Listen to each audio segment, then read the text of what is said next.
Continuamos con nuestra serie sobre el cristianismo en el siglo XXI.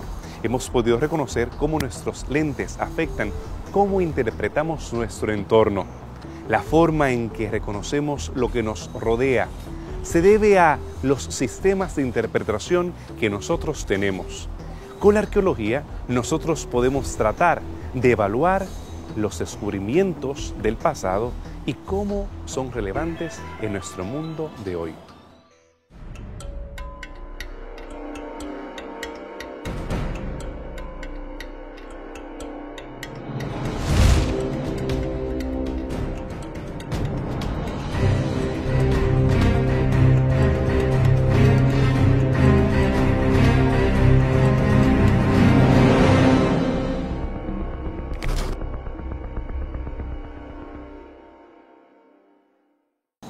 Continuamos con nuestra serie acerca del cristianismo en el siglo XXI.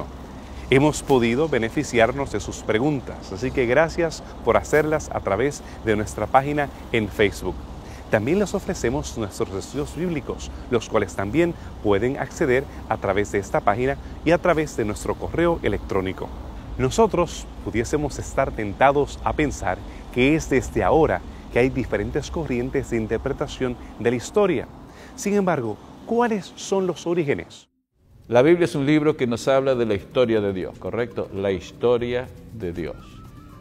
La Biblia nos habla de que Dios hizo una creación, de que Dios se reveló con el pueblo de Israel, estuvo con el pueblo de Israel, luego vino, murió, luego ascendió al cielo y en algún momento en el futuro va a venir a esta tierra, a este planeta, a instaurar su reino. Eso es, en resumen, los puntos más fundamentales de la historia de Cristo que nos referíamos ayer. Ahora bien, todo eso está escrito, tal como lo he dicho, con muchísimo más detalle en la Biblia. Pero ahora, cuando el cristiano viene a leer la Biblia, la va a interpretar, y cuando la va a interpretar, trae esas presuposiciones, trae esa cosmovisión que le dicta cómo entenderla. ¿Qué es lo que esas presuposiciones de la filosofía griega, de esa cosmovisión que tenían, venida de la supuesta ciencia griega, que se aplicaba a leer la Biblia? Bueno, decía que Dios es un ser absoluto, un ser que vive fuera de la historia, tan fuera de la historia que le es imposible a ese Dios venir acá y actuar históricamente. Esa presuposición da origen a la así llamada interpretación alegórica. ¿Qué es una interpretación alegórica? Bueno, es otra manera de hablar de que lo que leemos es una alegoría, es un cuento, básicamente. Eso es lo que una alegoría es. No es real, porque la realidad no es ese cuento, esa alegoría, sino que está más allá del texto, está más allá de la historia, a otro nivel de realidad y a otro nivel de entendimiento, de verdad. Y por lo tanto, cuando leemos la Biblia, debemos ver cuál es su sentido espiritual. Pero llegó el momento de Lutero, donde algunas tendencias para leer la Biblia históricamente comenzaban a aflorar. Y en Lutero comienza a leerse la Biblia literalmente. Ahora, yo prefiero llamarla históricamente que literalmente, porque a veces hay confusión entre un literalismo, porque en la Biblia no todo es literal. Es decir, hay ciertas cosas, por ejemplo, dice Dios es mi roca. Literalmente significaría de que Dios es una roca, y en realidad la Biblia no significa que Dios es una roca. Está utilizando a eso en una forma metafórica, pero metafórica histórica, no metafórica no histórica. Ese es el asunto. Hay metáforas que nosotros usamos cuando entendemos que la realidad es histórica, o sea que no se necesita que una metáfora no exista si yo estoy pensando históricamente. O sea que allí tenemos nosotros un elemento fundamental en el cual comienza una interpretación historicista de la Biblia, no solamente de las profecías, No. Esto es una interpretación historicista de todo. Historicista de Cristo, historicista de la creación, historicista de la segunda venida, historicista de la salvación, historicista de la experiencia de la salvación, porque la realidad es histórica y debe entenderse la Biblia a partir de eso, mientras que la otra interpretación es una interpretación espiritualizante que transforma el cristianismo en una doctrina filosófica acerca de una realidad, supuesta realidad que existe en el cielo o en alguna otra dimensión que no tiene nada que ver con nuestra vida histórica.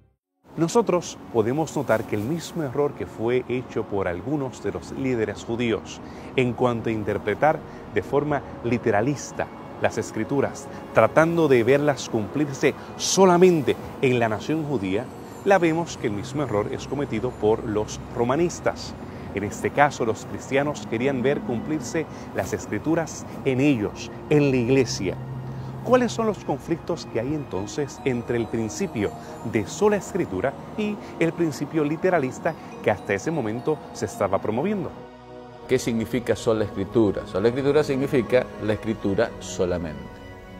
¿Qué significa la Escritura solamente? Bueno, significa diferentes cosas para diferentes personas. Pero en realidad, si leemos cuidadosamente, quizás no a Lutero, quizás no a Calvino, pero alguno de los otros reformadores que siguieron, la sola Escritura significa que solamente en la Biblia y no en otra fuente nosotros encontramos la información acerca del Dios cristiano. La Biblia es la única fuente donde encontramos la información cristiana. ¿Por qué? Porque es la única forma de revelación directa de Dios al ser humano. ¿Se acuerdan de Jesucristo? Bueno, Jesucristo fue un ser humano que al mismo tiempo fue Dios, de acuerdo con la Biblia, claramente. Ahora, si Jesucristo fue Dios, caminaba en la tierra y hablaba en la tierra, ¿verdad? Por lo tanto, si tenemos nosotros hoy un registro de lo que dijo Jesucristo, tenemos un registro de lo que dijo Dios. ¿Correcto? Correcto. Eso es lógico. Pero ahora bien, eso solamente podemos concluirlo si solamente nosotros fundamentamos nuestras creencias solo en la Biblia y no en otra fuente. Hay cristianos que dicen eso no es así.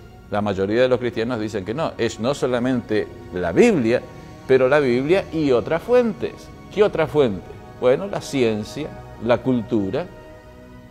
¿Y qué es lo que tomaron de la ciencia y la cultura? Muchas cosas, pero fundamentalmente tomaron la cosmovisión. Recuerdan que nosotros hablamos en el capítulo, no en el capítulo, sino en el programa de la cosmovisión, de que nosotros venimos con ciertas ideas para interpretar la Biblia y que los cristianos la sacaron de la filosofía griega. Ahora, ellos consideraban a la filosofía griega como una forma por medio de cual Dios se reveló a los griegos. Por lo tanto, cuando ellos leían la Biblia y leían a los griegos, ellos pensaban que Dios estaba revelando en ambos y por lo tanto tomaron ciertas cosas, la cosmovisión y ciertas doctrinas también de los griegos, y las pusieron como doctrinas reveladas de Dios y tomaron la cosmovisión no de la Biblia histórica, sino no histórica de los griegos, y la cosmovisión comienza a determinar lo que piensa. O sea que hay una forma de ir contra, no seguir el principio de sola Escritura, que es aceptar otra fuente. Pero hay otra forma también que es más sutil y que dice, no, yo me quedo con la sola Escritura, pero requiero la tradición de la Iglesia para interpretarla. Esa posición está muy en boga en estos días, muy en boga en estos días. Y está siendo aceptada no solamente por los que siempre la siguieron, la Iglesia Romana, Católica, Apostólica Romana, sino también por los protestantes. Los protestantes dicen, nosotros no seguimos el principio de la sola Escritura, sino que en realidad estamos interpretándola a partir de la tradición temprana de la Iglesia. Bueno, pero ¿qué era la tradición temprana de la Iglesia? Una interpretación con una cosmovisión que venía ¿de dónde? De la multiplicidad de las fuentes que venía de la cultura griega.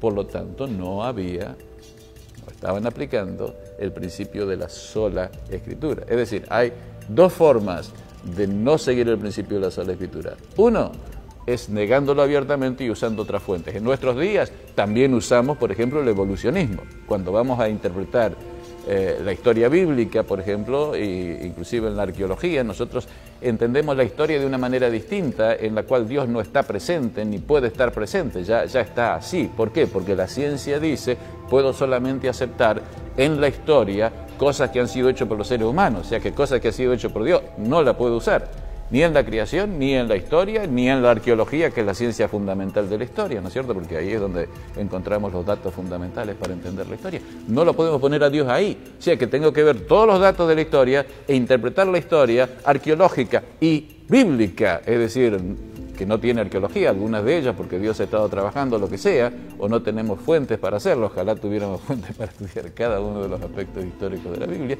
pero en realidad simplemente es una cosa que no puede concebirse como realidad para la ciencia y por lo tanto cuando se lee la Biblia no puede concebirse como que sea real y por lo tanto la Biblia tiene que leerse alegóricamente o estos días hablamos narrativamente o mitológicamente. Ese es el principio por el cual la sola escritura y la interpretación historicista existen juntos y no puede existir una interpretación historicista con un principio de la multiplicidad de fuentes, ni puede haber una interpretación historicista del cristianismo. No estoy hablando de interpretación historicista de la profecía, estoy hablando de una interpretación historicista de todas las doctrinas cristianas, del sistema teológico y de vida y de experiencia y de esperanza cristianos. Entonces solamente puede ser mantenido si solamente tenemos a la Biblia como nuestro guía, no solamente de la información, pero también la guía de la cosmovisión. Con el nacimiento de la arqueología ya para el siglo XIX, vemos que la misma es utilizada por agendas diferentes. Por un extremo tenemos el racionalismo, que pretendía negar la Biblia, y por otro extremo tenemos el fundamentalismo evangélico, el cual trataba de usarla para probar las Escrituras. La arqueología se maneja dentro de dos campos, combatiendo dos campos o dos extremos filosóficos. Tenemos lo que es el racionalismo, que viene justamente luego de una época de escepticismo, donde surgió el deísmo y otras corrientes, tanto en Europa como en Estados Unidos, o también llamada como el modernismo, en donde todo se basa o está probado por métodos científicos y la observación previa a los fenómenos. Esta palabra, si no observamos un fenómeno antes, entonces eso hace que ese fenómeno sea verdadero. Si nunca se ha observado antes, quiere decir que no existe. O tiene que ser probado por métodos científicos. A esto se le llama racionalismo o modernismo.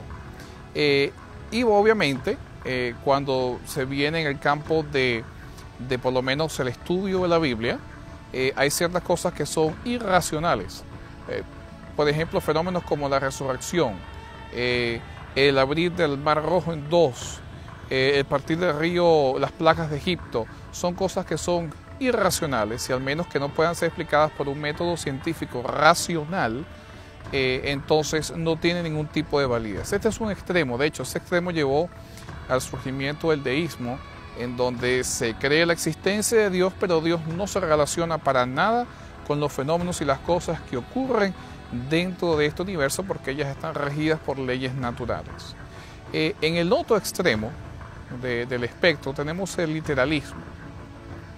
El literalismo evangélico tiende a tomar la Biblia o la Escritura como una especie de dictado. En otras palabras, lo que ocurrió en la Biblia ocurrió exactamente como lo dice palabra por palabra y todas las palabras fueron dictadas. En otras palabras, el literalismo evangélico no da campo para que hayan ciertas impresiones personales, para que hayan ciertas culturas personales que hayan tenido influencia en la escritura de la. Quizás el ejemplo más táctico, más realista de esta escuela es lo que se llama la teoría de la Biblia dictada. En otras palabras, Dios dictó cada palabra de la Biblia. Y como digo, cada palabra de la Biblia, entonces cada palabra, no el pensamiento, sino cada palabra son inspirados. Obviamente cuando nosotros vamos a la Escritura y encontramos por lo menos diferencias de opiniones entre los evangelios, por lo menos cuántos eran los demonios de Gadara. ¿Era uno? ¿Eran dos? ¿Eran más? Vemos que hay diferentes versiones. Cuando vemos las narraciones, por lo menos de la última semana de Cristo, hay discrepancias en cómo ocurrieron los eventos. Igualmente, cuando vemos en el Antiguo Testamento, por lo menos el libro de Josué termina diciendo que conquistaron toda la tierra de Canaán. Y el libro de Jueces comienza diciendo que todo no había sido conquistado. Ambas cosas están en la Escritura, ambas posiciones. Pero entonces, ¿cómo hacemos si Dios dictó cada palabra en este tipo de discrepancias? Pues en cualquier discusión académica, una persona pues debe de evitar completamente tomar posiciones dogmáticas, es decir, tomar posiciones extremistas o un lado hacia el otro, blanco o negro, todo o nada. Y la arqueología no es la excepción cuando se está hablando de descubrimientos arqueológicos. Y se ha visto vez tras vez que diferentes personas con diferentes inclinaciones teológicas, interpretativas o históricas, pues toman ciertas posiciones. Y yo he visto en mi experiencia que hay por lo menos dos corrientes que las personas deciden tomar. O son unos críticos y escépticos radicales, o otros se van al otro extremo, que son más evangélicos literalistas y más fundamentalistas. Entonces, pues no existe un puente que pueda unir a estos dos extremos. Mientras más crítico sea la persona, se tiende a ir por el lado radical, y mientras más conservador sea la persona y su denominación, pues se tiende a ir hacia el lado fundamentalista. Entonces, ¿qué podemos hacer en la arqueología cuando vemos estos dos extremos? Pues mi clave está que hay que tener balance. Hay que tener siempre un escepticismo que sea saludable y que no venga a hacer y a ofrecer explicaciones que no sean buenas y positivas para lo que se está descubriendo. Y es ahí donde quizás la arqueología entra en un punto medio, donde sí la arqueología bíblica, o los que estamos en medio de estas dos corrientes, creemos en procesos científicos, como no, creemos en leyes naturales como la ley de la gravedad y fenómenos que se explican a través de métodos científicos, pero al mismo tiempo damos el espacio a que ciertos fenómenos nosotros, por el hecho de que no los podamos explicar, no quiere decir que no hayan sido reales. Aún más, nosotros creemos que la Biblia fue inspirada, que Dios inspiró la Biblia, que puso los pensamientos en las personas. El pensamiento en sí es inspirado, pero las palabras, justamente, las palabras con las cuales se usan son también humanas. Es un concepto donde están mezclados ambos elementos, la inspiración y también el elemento humano, y el uno no le resta al otro. Así que tenemos estos dos extremos, pero la arqueología bíblica obviamente como trata con la evidencia que encuentra, con los hechos que encuentra, entonces se pasea en medio de estos dos campos para tener un campo intermedio en donde se da espacio a la evidencia, lo que la evidencia dice, pero al mismo tiempo hay espacio para la inspiración y lo que la fe nos enseña. Hemos podido reconocer cómo el estudio de las Escrituras ha evolucionado a través de los siglos. Y hemos podido notar cómo la arqueología se convierte entonces en un jugador principal en el estudio de las mismas. Pero, ¿qué en cuanto a los nuevos métodos que se aplicaban, tanto el método histórico-crítico como el histórico-gramatical? ¿Quieres saber cómo esto influye en la forma en que tú lees la Biblia? Bueno, quédate con nosotros después de esta pausa aquí en Evidencias. Continuamos con esta serie acerca del cristianismo y el siglo XXI. Precisamente tratando de enfocarnos en cuanto a la interpretación bíblica y en esta ocasión sobre la arqueología y su rol en relación con la Biblia. Hemos tratado de contestar algunas de esas preguntas sobre los orígenes y el desarrollo de la interpretación bíblica y la historia. Pero ahora nos enfrentamos al método histórico-crítico y el método histórico-gramatical. El método histórico-crítico principalmente se desarrolló en Europa, mientras que el método histórico-gramatical floreció de manera más impactante en Norteamérica. ¿Cómo fue que cada uno de estos métodos le dieron vueltas y vueltas a la arqueología bíblica y cada uno de ellos interpretaron los descubrimientos de acuerdo a los lentes que usaban? El método histórico crítico tiene una historia bastante amplia, pero surge justamente durante la Edad Moderna, bajo la escuela de racionalismo. O sea, si ustedes piensan un poquito en la Revolución Francesa, en el uso de la razón, en todo eso, van a conocer justamente los ligamentos o los inicios de este pensamiento, que inicialmente se aplicó a la filosofía y a las ciencias, pero eventualmente vino a la interpretación de la Biblia. El método histórico crítico, a pesar de que su nombre suena negativo, crítico, como de pura crítica, en realidad no es, el propósito de este método no es la crítica destructiva necesariamente, sino el hecho de cuestionar. Ahora, obviamente, dentro de este campo hay muchos que cuestionan absolutamente todo, lo cual es bienvenido dentro del mundo académico. De hecho, por eso existe el mundo académico, por la oportunidad de cuestionar.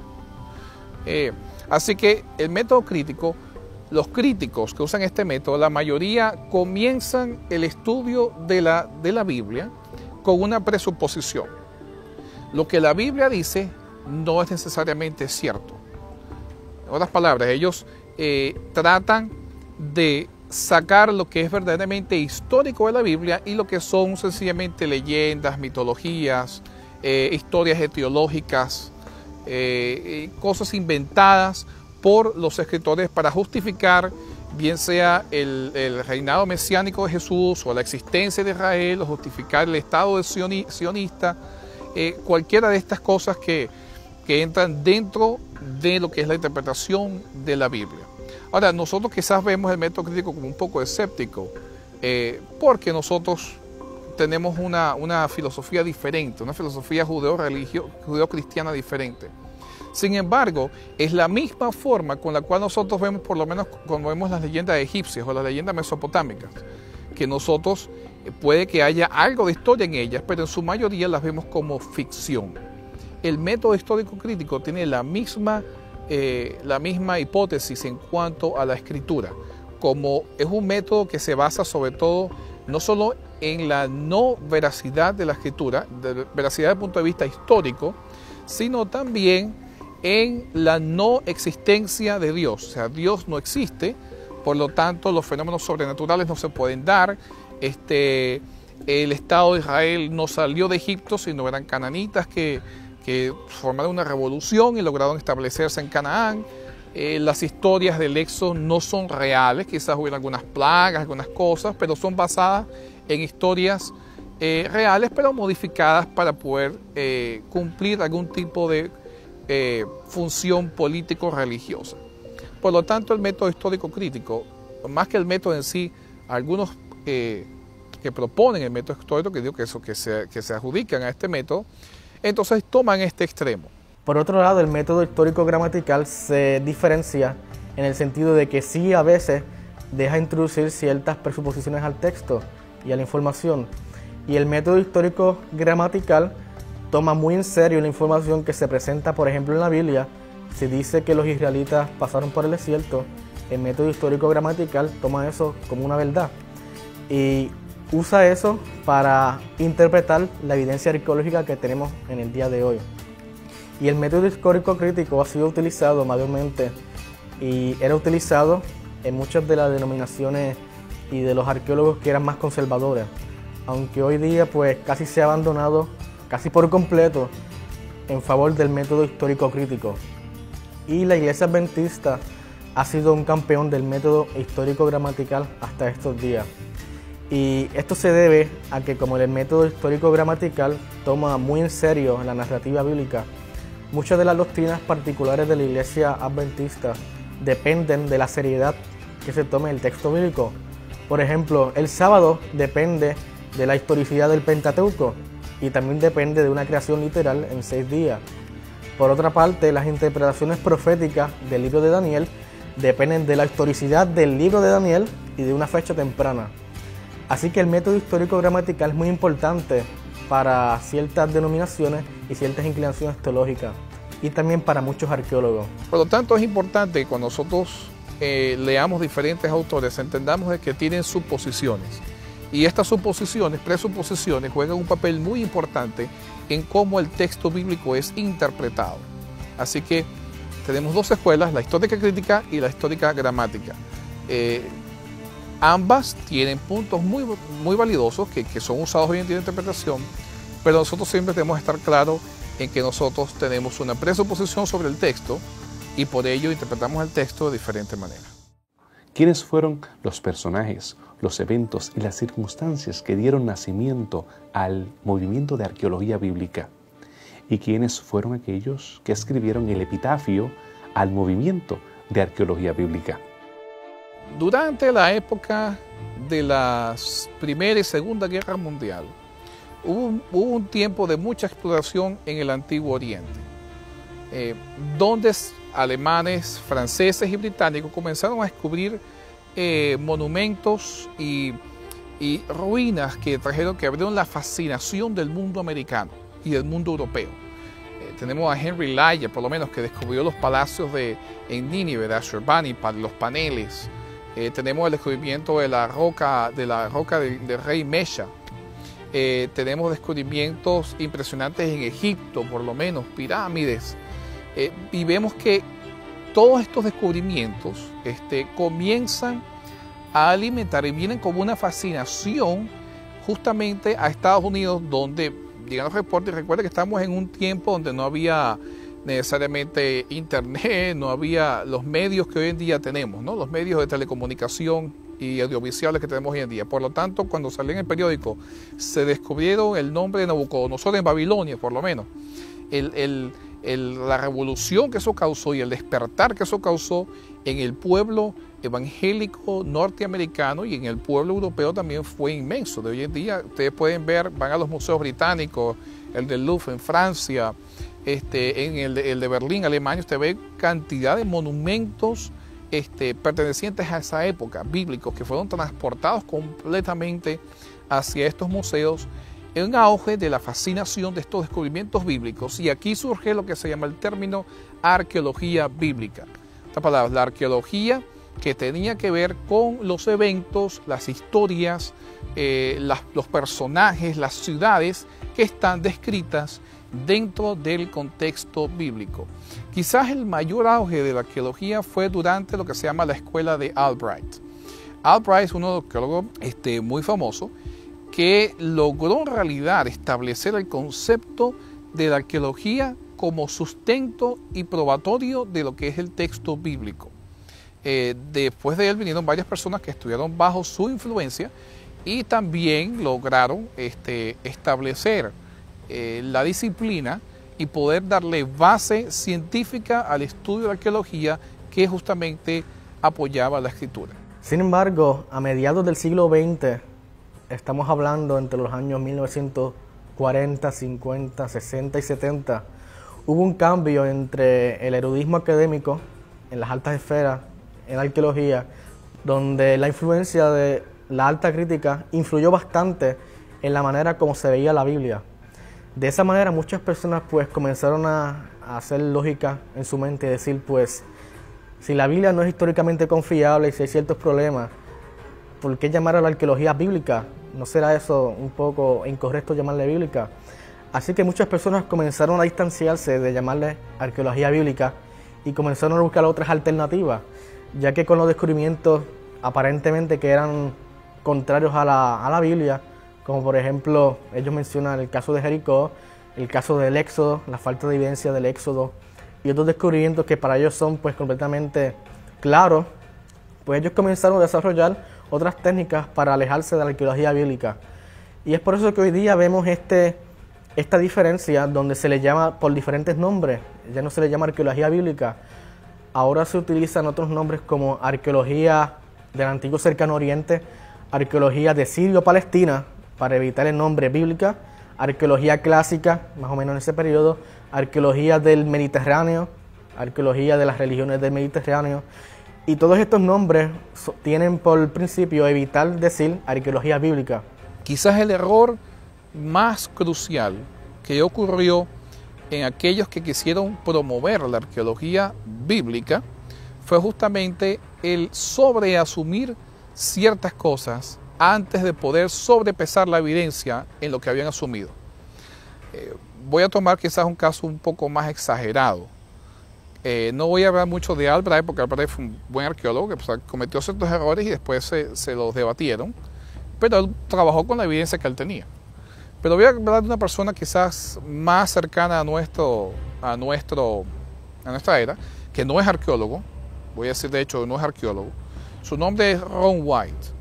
Es una persona laica que multimillonario, según tengo entendido, que dedicó mucha de su fortuna en sus últimos años de vida a viajar hacia el Medio Oriente y descubrir lo que nadie había descubierto. Él encontró el arca de Noé, encontró el sitio donde Moisés le dio la roca para que saliera el agua, encontró las ruedas del carro de Faraón hundidas y les tomó fotografía, video y todo lo demás. Encontró el verdadero monte Sinaí, también dice que logró encontrar el arca del pacto, etc.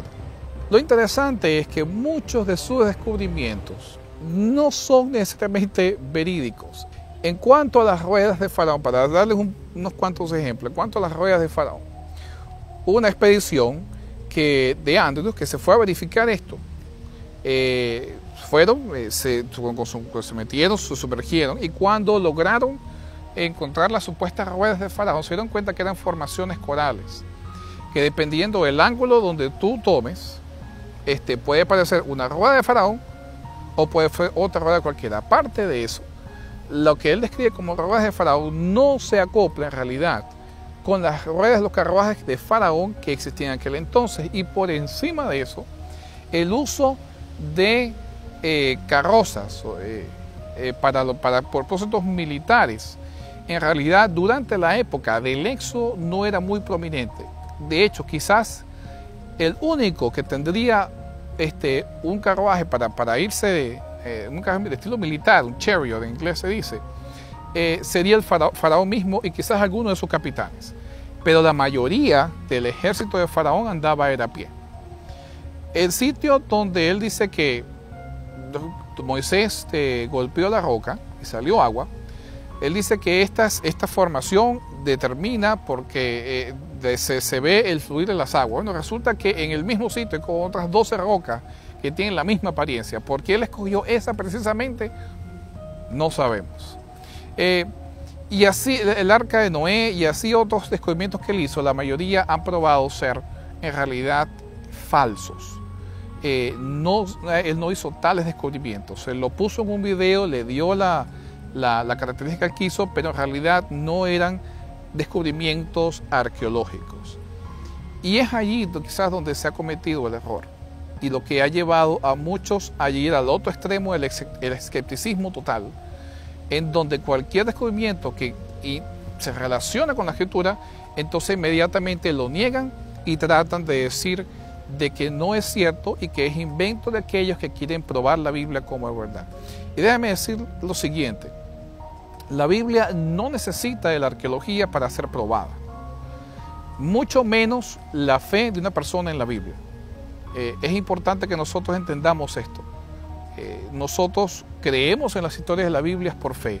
La arqueología solamente ilumina, ilustra y ejemplifica aún más el conocimiento que ya tenemos en la Escritura, pero la arqueología no prueba la Biblia y la Biblia no necesita ser probada por la arqueología.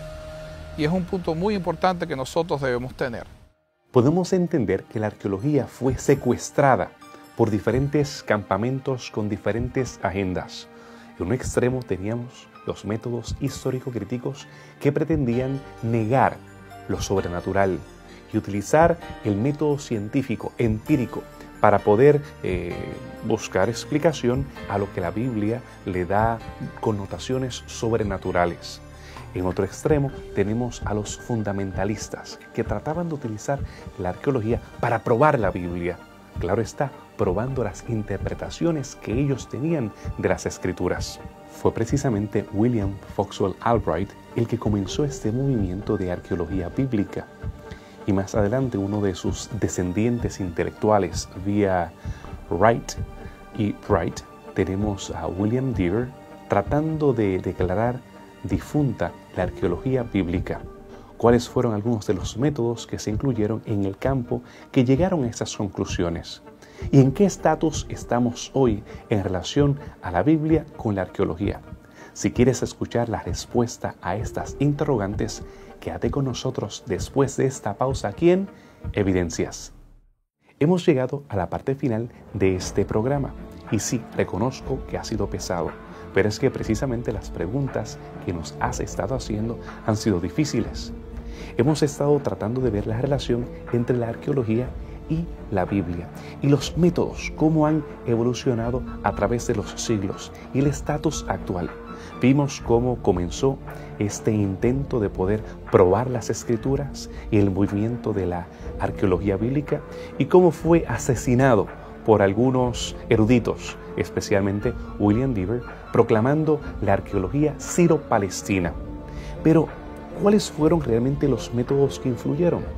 La arqueología procesual pretendía explicar los eventos en base al entorno, ya sea los problemas climáticos para poder entender por qué algunas sociedades eran nómadas mientras otras eran sedentarias, los eventos políticos, los eventos sociales, todo eso afectaba cómo se hacía la historia o cómo que interpretaban la historia aquellas personas que estaban viviendo en las diferentes épocas. Pero la arqueología postprocesual determina que las agendas son las que dirigieron el escribir la historia. Fueron las agendas personales de diferentes élites o grupos o intereses lo que hace crear la historia o recordar lo que les conviene o lo que ellos quieren creer acerca del pasado. Eso ha polarizado los campamentos entre los minimalistas y maximilistas. Los minimalistas son aquellos eruditos que tratan de declarar que los escritores hebreos simplemente trataron de usar propaganda para ellos perpetuar sus ideas acerca del pasado. Y los maximilistas tratan de probar letra por letra lo que dice la Biblia literalmente. ¿Cómo podemos entender estos dos campamentos, estos dos extremos y lo que tú ves en los documentales de hoy que puedes ver en Discovery Channel, los puedes ver en los programas acerca de National Geographic, en las revistas y medios populares? ¿Cómo nosotros podemos interpretar los descubrimientos en base a este debate que pretende decir que la Biblia es simplemente un libro de propaganda del pasado y otros que tratan de verla como algo que se puede probar letra por letra? Cuando se descubren muchos hallazgos arqueológicos, pues toda esta información necesita ser interpretada y las personas a lo largo de la historia, los arqueólogos, han tratado de buscar alternativas y explicaciones para interpretar esa información, ya que la información pues no está hablando.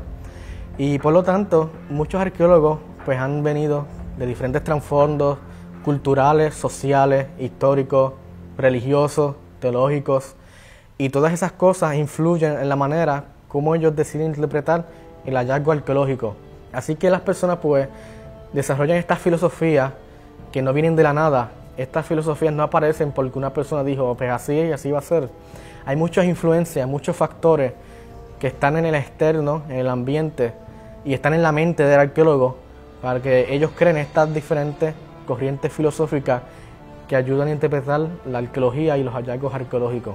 Alguna persona se preguntará entonces, toda esta información que hemos recibido, hemos aprendido cómo funciona la arqueología, el método científico, ¿de qué manera entonces yo y la persona que está observando este programa va a usar esta información y cómo puede usar la arqueología para ayudarle al estudio de la Biblia, ayudarle a la interpretación? Pues muchos consejos pues, que yo puedo darle, y entre ellos están que la persona lo primero que debe de hacer es mirar la información de manera general, y si ve alguna cosa que es un poco sensacionalista, que tenga un tinte un poco fundamentalista, que tenga alguna inclinación como que aprobar la Biblia a la buena o la mala, pues hay que tener cuidado. Primeramente hay que darle una lectura general a la información que se está leyendo y ver si alguna cosa que en verdad no cuadra o que suene demasiado dogmática. Y eso le da una clave a la persona de qué tipo de información está leyendo. Lo otro que debe hacer la persona es educarse, leer, acostumbrarse a cómo funciona la arqueología, saber que es una ciencia y es algo sumamente científico, es algo sumamente serio, saber cómo funciona, cómo se llegan a las conclusiones y que esto no es simplemente algo caprichoso porque un arqueólogo dice esta roca es importante porque es importante y porque yo lo digo. No, hay ciertas razones que hacen que esta roca no sea simplemente una roca, sino que sea un bloque, puede ser un ladrillo, puede ser una inscripción y puede ser muchas cosas. Así que la persona debe informarse de todas estas informaciones que son importantes a la hora de examinar la evidencia arqueológica. Otro consejo que yo puedo ofrecerle a las personas que están tratando de estudiar la Biblia e utilizar informaciones históricas y arqueológicas para añadirlo a su estudio de la Biblia es que ellos decidan comprar libros que hablen sobre arqueología, libros que hablen sobre la cultura bíblica, libros que hablen sobre el contexto histórico de la Biblia y leer esa información, empaparse bastante de esta información, entenderla y ponerla en su mente para que cuando se lea el texto en la Biblia se logre interpretar correctamente. Y cuando una persona utiliza todas estas herramientas, lee la información de manera correcta, no es sensacionalista ni usa información que es dogmática y que no sea confiable, y utilice con mucho cuidado la información que se encuentra en el internet, pues la persona le puede ayudar mucho y bastante en su estudio de la Biblia y puede lograr una comprensión mayor de lo que el autor original quiso decirle a esa audiencia y de qué manera eso se puede aplicar a nosotros en el día de hoy. Yo pienso que una de las cosas más difíciles para el ser humano y para el estudiante de la Biblia es cuestionarse a sí mismo. Todos queremos tener la razón y todos queremos buscar una verdad sólida que nunca sea cuestionada, que no tenga variante y que esto es certero y lo certero nos da seguridad. Por lo tanto, cuando comenzamos a cuestionar, cuando comienza el cuestionamiento, el ser humano se siente incómodo. Sin embargo, yo creo que la Biblia, justamente, Dios nos manda a cuestionar. No a cuestionar en el sentido de creer o no creer en Dios, sino en el sentido de preguntarnos, porque mientras nosotros cuestionamos, preguntamos, indagamos, investigamos aún más, eso nos da mayor seguridad acerca de lo que creemos. Pasa que a veces es difícil, nuevamente, salirse de lo que nosotros hemos considerado verdadero por siempre y comenzar a cuestionar.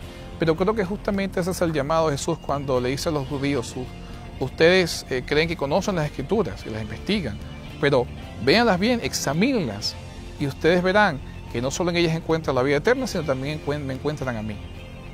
Así que justamente Cristo creo yo que nos llama a esa indagación, no el cuestionamiento de una forma negativa, reconociendo nuestras presuposiciones, pero sí en una investigación más profunda de lo que la Biblia y lo que el mundo bíblico conlleva, lo cual nos va a solidificar aún más en nuestra creencia y nos va a poder hacer más firmes justamente en poder llevar el mensaje que la Biblia tiene.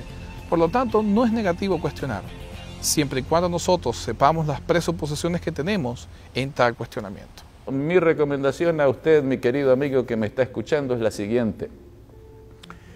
Si no conoce la Biblia, léala, estúdiela tal cual como está allí y piense que esas cosas que está leyendo han sucedido como la Biblia dice. Solamente así va a entender la Biblia en su totalidad. Si usted cuando lee comienza a filtrar lo que la Biblia dice con las presuposiciones que usted tiene, por ejemplo, va ahí a Génesis y le dice que Dios creó los cielos, ¿no es cierto?, en 7 días, de la nada. Pero a usted le enseñaron en la escuela de que ha habido una evolución larguísima. Entonces usted lee eso y dice, no, esto es cuento de viejo. Ahora, si usted va para ese lugar, no va a entender la Biblia para nada. Es imposible que lo haga. O sea que en ese momento, cuando está leyendo la Biblia y usted está pensando eso, tiene que decir, bueno, puede ser que sea cuento de vieja o no. Le pido solamente una cosa, léalo como si no fuera cuento de viejas. Léalo como si Dios que lo creó a usted le está hablando y le está diciendo esas cosas. No le pido que lo crea como verdad. Estoy diciendo, trate de entender ese texto como que fuera verdad, aunque usted piense que no. Trate de entenderlo, lo va a poder entender, y después trate de entender lo que sigue también históricamente y hasta el final, y trate de ponerlo todo junto. Para eso posiblemente, si usted quiere, puede pedir la ayuda de otro que ya lo ha hecho y que lo puede guiar a usted en un estudio de la Biblia, si tiene preguntas o cosas por el estilo, para que no le tome tanto tiempo y pueda tener una idea del conjunto general, y después al final compárelo con su visión de la cosmología como usted quiere, y trate de ver qué es lo que usted puede hacer con su vida y con la experiencia, pero así por lo menos siempre va a tener una concepción del cristianismo, tal como Cristo lo revela en la Biblia históricamente, que le puede hacer un punto de referencia para luego tomar una decisión en su vida acerca de si este Dios realmente es un Dios tal como la Biblia presenta, o si esta interpretación o cualquier otra de las posiciones que usted pueda encontrar acerca de Dios.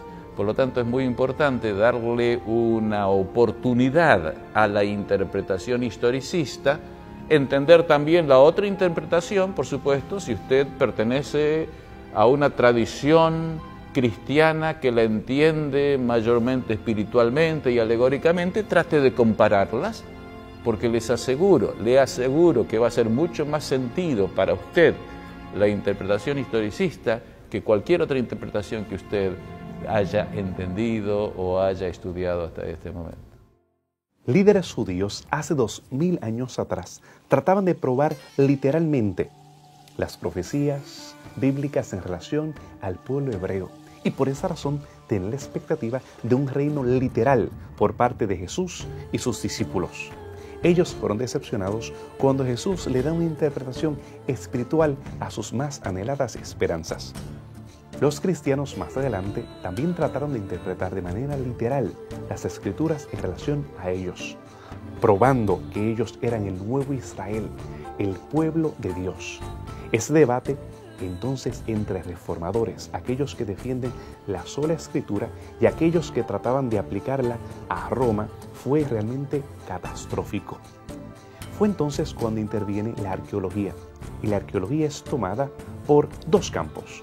Aquellos que eran racionalistas trataban de desprobar la Biblia, y aquellos que trataban de verla punto por punto cumplida entre las piedras que hablaban, y de manera emocionante todavía hay personas que tratan de utilizar ese método y esa retórica de la arqueología bíblica para los descubrimientos actuales. ¿Pero qué en cuanto a nosotros en el siglo XXI?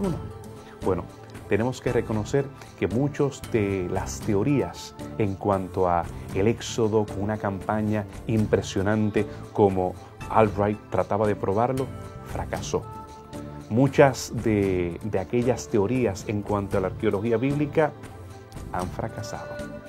No se ha podido probar la Biblia como muchos maximilistas lo han querido hacer. Entonces, aquellos con agenda minimalista, diciendo que al fin del día, ¿qué vamos a entender? No vamos a tener prueba de casi nada de lo que dice la Biblia. Ha dejado a algunos en una laguna, pensando que realmente la Biblia es solamente un libro de cuentos, un libro de cuentos de hadas del pasado, propaganda de israelitas que estaban tratando de quitarle a los cananeos su tierra, y hablaron acerca de un Yahvé, de un Éxodo, de un Moisés, de un David, y todos esos cuentos acerca del pasado. Pero la arqueología ha provisto bastante evidencia sobre la historicidad de estos personajes, de un Abraham, de un David, de los diferentes reyes hebreos, y más adelante acerca de Jesús de Nazaret. Debemos reconocer la naturaleza subjetiva de muchas de las interpretaciones que se hicieron en el pasado. No debemos de tomar de manera ingenua algunos de los descubrimientos que se utilizaron para trompetear de cómo se probaba la Biblia, sino analizar cada uno de ellos, las presuposiciones que tuvieron y la posibilidad que fueran manipulados por maximilistas, fundamentalistas o grupos que trataban de probar las Escrituras. Tampoco debemos de aceptar como iluminados aquellos que tratan de dudar de cada detalle de la Biblia, aquellos eruditos que proponen otras explicaciones y ridiculizan la lectura de la Biblia. Porque lo cierto es que sí tenemos evidencia para personajes bíblicos, para eventos bíblicos, para lugares que se mencionan en la Biblia. Y si nosotros tenemos una cosmovisión correcta, sí podemos reconocer como verdaderos muchos de los eventos que se encuentran en la palabra del Señor. Y en mi caso, aquellos que no tenemos evidencia conclusiva, darle tiempo para que la pala del arqueólogo y para que la interpretación de esos datos que no vienen con letreros, con nombres y con fechas, nos puedan hacer reconocer que la Biblia sí tenía razón. Sobre todo, debemos reconocer que no se trata de sistemas filosóficos, métodos de excavación, ver cómo las piedras hablan o prueban la Biblia. No, se trata de ese milagro, ese don de la fe que solamente viene del cielo. No hay forma de explicarlo, no hay forma de forzarlo. Es una experiencia personal con Dios.